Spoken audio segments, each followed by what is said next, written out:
How to repair a broken tomato plant. Unless the broken part of a tomato plant Lycopersicon esculentum has fruit on it that you want to save, it's best to prune broken branches to save the plant's energy.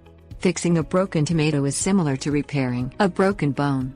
To mend it, apply a splint or tape to the break to help the plant repair itself. There's no guarantee the break will heal. Tomato plants are normally grown as annuals, but they grow as tender perennials in U.S. Department of Agriculture plant hardiness zones 10 through 11. The tape repair. Support the mended tomato plant with the tomato cage or trellis to take the weight of any fruit in the part of the plant above the break. Wrap horticultural tape around the break beginning from 1 inch below the break or bend in the stem and extending another 1 inch above the damaged area. The exact measurements aren't important, what matters is creating a broad band of support. Wrap the tape firmly, but don't make it so tight it crushes the stem. Tie the tape gently or secure it with a small piece of electrical tape. Garden centers sell horticultural tape. It's made from stretchy, non-adhesive plastic. The Splint Fix. Another method for repairing a broken tomato plant is to apply a splint to the break. For a young plant or small branch, a toothpick will work. For the main stem or large branching vine of a mature plant, use a craft stick or the stick from an ice cream treat. The splint gives extra support for a long or fruit-bearing vine and might increase the plant's ability to mend if it's subject to wind or being jostled by animals. Position the toothpick or stick against the break and wrap horticultural tape around the vine and splint. Tie the tape so it's secure but not tight.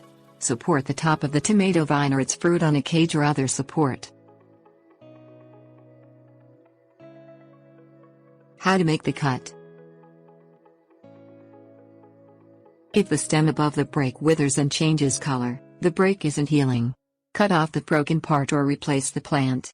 To prune out the damaged part of the tomato plant, first clean garden clippers or a sharp knife with household disinfectant to protect the injured plant from possible infection or pests. Cut the broken part of the plant between the break and the next leaf node on the undamaged part of the plant. A leaf node starts as a small bump on a branch. Tomato plants hold up well to pruning, and it encourages fuller, branching growth. Protect the plants from breaking. Staking, caging and tying tomato plants to trellises or a fence gives them support and encourages greater fruit production. Support also reduces the risk of breakage from wind, hail, animals or the weight of their fruit. Caged tomatoes tend to grow more leaves to protect fruit from sunburn. The fruit is also less prone to rot and bird damage when caged instead of staked or trellised, notes Texas A&M Agri Life Extension. Other options are to use loose ties, such as flexible cord, nylon stockings or horticultural tape, to secure tomato plants to trellises, lattices, mesh fences or stakes.